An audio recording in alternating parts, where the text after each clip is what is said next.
Hey guys, we've been covering a lot of learning topics, so I figured we might as well just keep on going with it. I will be getting back to Revelation pretty quick. We have the millennium to talk about, but there's so much information there, I still am not really sure how to break it down without it being a 10-part, and that sounds all kinds of tedious. So let's continue on with some learning. Today we're going to talk about testing and temptation, their likenesses and differences, and what to look out for and how to deal with both.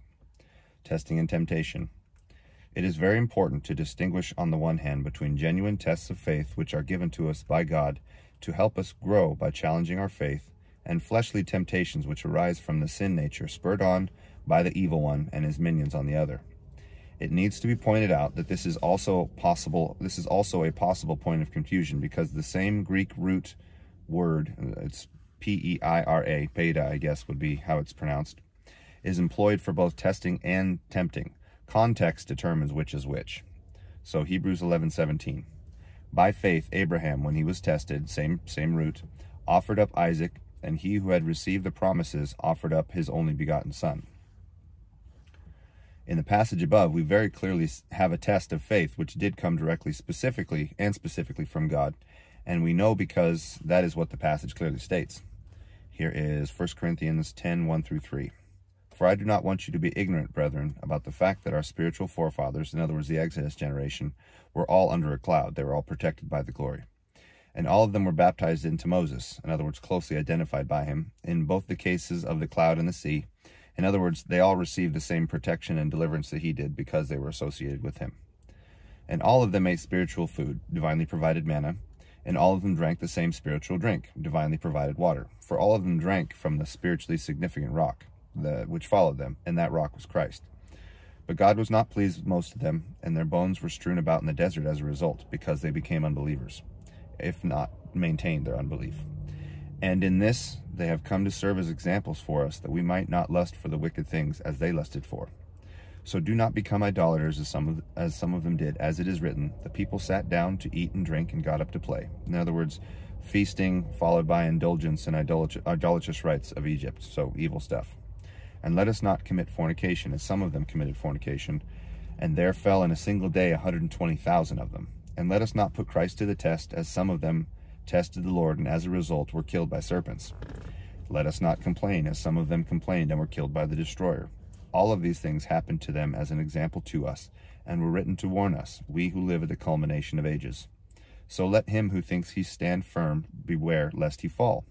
He's talking about believers falling back into apostasy, turning away from the Lord. No one saved, always saved. Just going to keep saying it. You have not suffered any testing beyond normal human experience, and God is faithful. He will not allow you to be tested beyond your capacity. But, along with the test, he will grant your way out, so that you can bear up under it. While the verbs in the last verse, also from the same root, pera, if we just say it with an American accent, which doesn't sound right, are frequently translated tempt instead of test. That is potentially misleading. God does not tempt us and cannot be tempted. James 1:13, for example. But the generation of the Exodus put him to the test many times. Exodus 17, verse 2, 17, verse 7, Deuteronomy 6, verse 16. The incidents recalled by Paul in this passage have to do with the legitimate and necessary tests the Lord brought upon the children of Israel to demonstrate to all concerned the depth of their faith, or, as it happened, their lack of faith. Exodus 15, verse 25, 16, verse 4, 20, verse 20, Deuteronomy 8, verse 2, 8, verse 16, and 33, verse 8. Here's Numbers 14:22. Surely all men who have seen my glory and my signs which I performed in Egypt and in the wilderness, yet have put me to the test these 10 times, and have not listened to my voice. There clearly is a relationship between testing and temptation. First, because as in the case of the generation of Exodus, failing a test can result in greater alienation from the Lord, in case the response is arrogant complaining rather than humble repentance. And also because this world is filled to overflowing with all manner of temptations which constitute part of the test of faith all believers must face every day. Nevertheless, this distinction between particular burden on trial the Lord puts upon us to strengthen our faith and to demonstrate the spiritual progress we have made on the one hand, and the tempting that arises from our sinful bodies in response to the multifarious enticements of the world and its present ruler on the other is one of critical importance. Temptation is something we can and should ignore, and we have been given all the spiritual resources we need to do so, whether or not we do so, which some fall for and others don't. But a test such as the extraordinary one that befell Job is something which cannot be avoided, but must be endured, and can only be successfully negotiated by trusting the Lord for deliverance.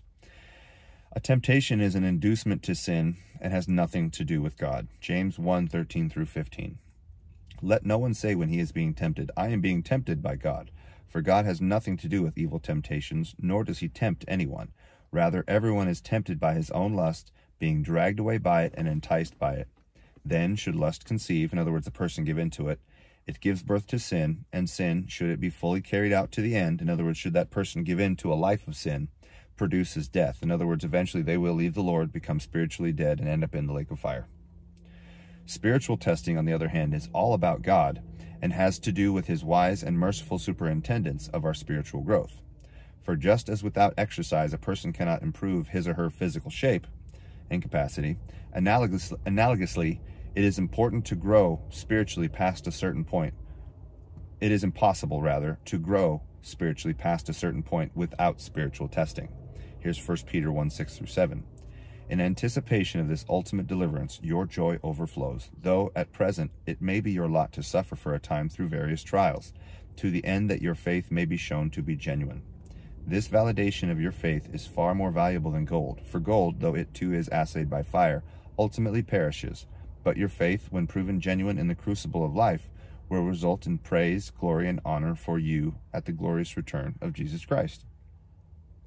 Since testing validates our faith and results in praise, glory, and honor at the judgment seat of Christ, we do not have a right not to feel bad when we find ourselves under severe testing, but it is altogether inappropriate that we do so. This, after all, is the mistake that Job made, not recognizing that the disasters which had come his way were, rather than a cause for despair or the result of some terrible sin, one of the greatest compliments the Lord had ever paid a human being who loved and followed him. So, that's a big deal.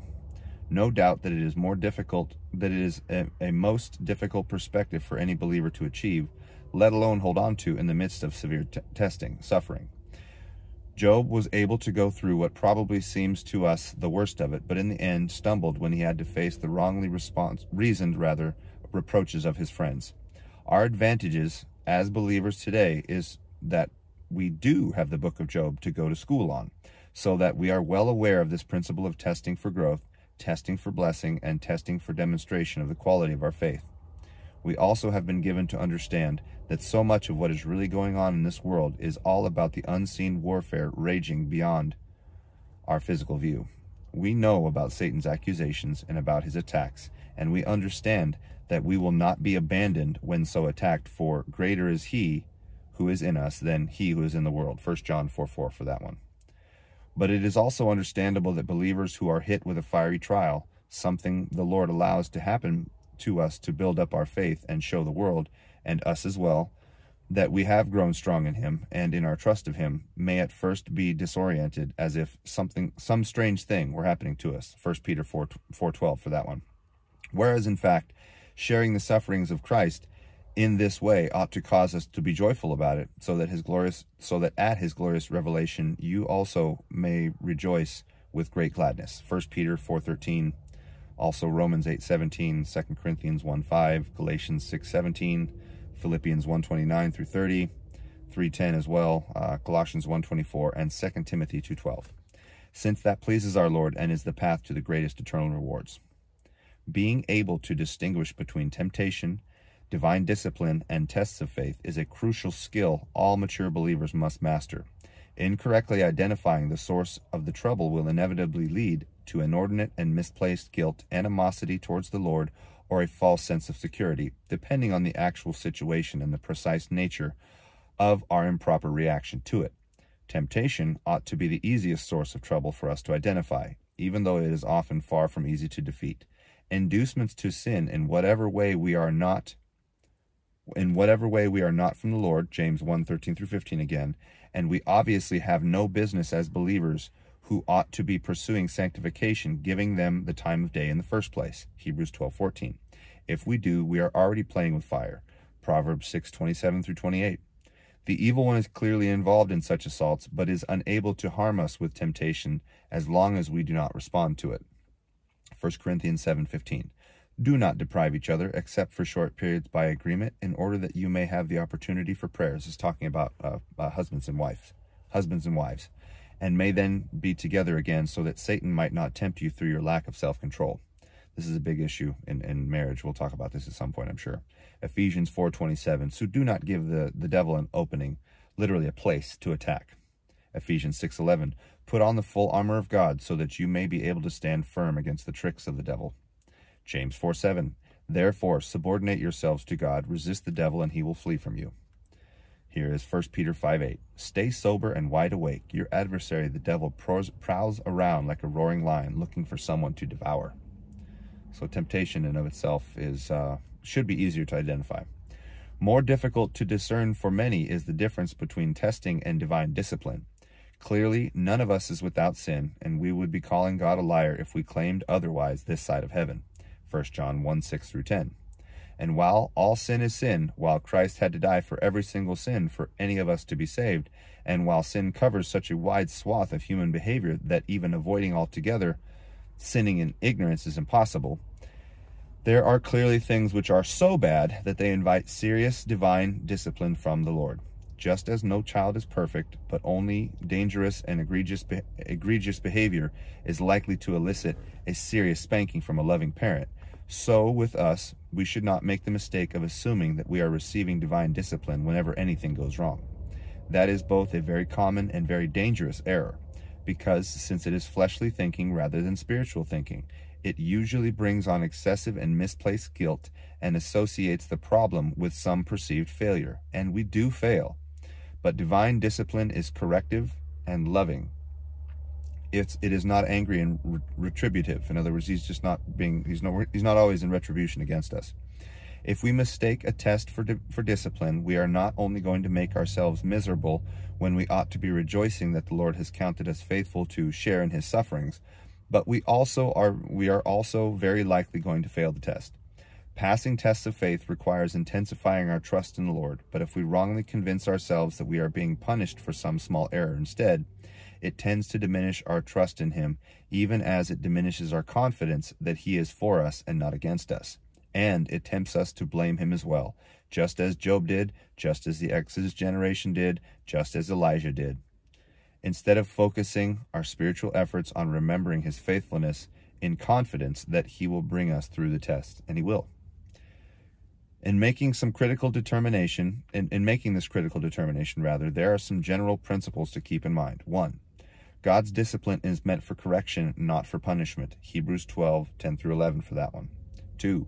God's discipline is exactly analogous to that of a loving parent, so that there must be no overreaction on the part or alienation from him whom we love, any more than from our parents because we were spanked as children. Hebrews 12:9 for that one. 3.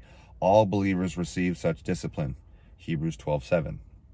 4. In fact, without such discipline, we would not even be sons and daughters of God. Hebrews 12:8 for that one. 5. He disciplines us for good, precisely because he loves us. Proverbs 3:11 through 12. Hebrews 12:5 through 6 for that one. 6. It is thus right to conclude that anything which we may see as disaster is most likely not divine discipline, for while discipline of an extreme kind does occasionally result from extreme sinfulness, such as David's adultery and murder, for example, and can be of a terminal nature to correct exceptionally disreputable behavior. So in other words, the sin unto death, it is possible. 1 Corinthians 5:1 through 5, also 1 John 5, verse 16. Just as there is a great difference between a spanking, parental discipline, which does no lasting harm, and an incident which results in hospitalization, so there is an even greater difference between divine discipline meant for minor correction and unusually serious measures, which a parent will take only in extreme circumstances, as in handing a child bent on criminal behavior over to the police or reformatory of some kind. If we have not done anything wrong on such a grievous level, and that is surely easy enough to determine if we are being honest and objective, then the more calamitous events that befall us must be for testing and not for discipline. Therefore, when we are faced with some terrible development which comes unexpectedly upon us, 1 Peter 4:12, see also Ecclesiastes 9:12, we need to have faith that the Lord is for us and that this negative development is actually for our good in every way, painful and difficult as it may be to endure, for it is a test, not a punishment from the Lord. Here is James 1:2-4, and we're going to call this part 1. Brothers, when you are being beset with all manners of trials, take pains to be joyful, for you should keep in mind that this testing of your faith develops perseverance.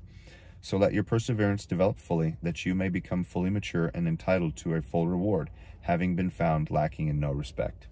That's part 1. Part 2 should be quite a bit shorter, but we'll see how that pans out, because again, I want to make sure we get this information. I hope you found this informative. Like, share, comment, subscribe, hit the notification bell, leave a comment, let me know how I did, and we'll see you in part 2.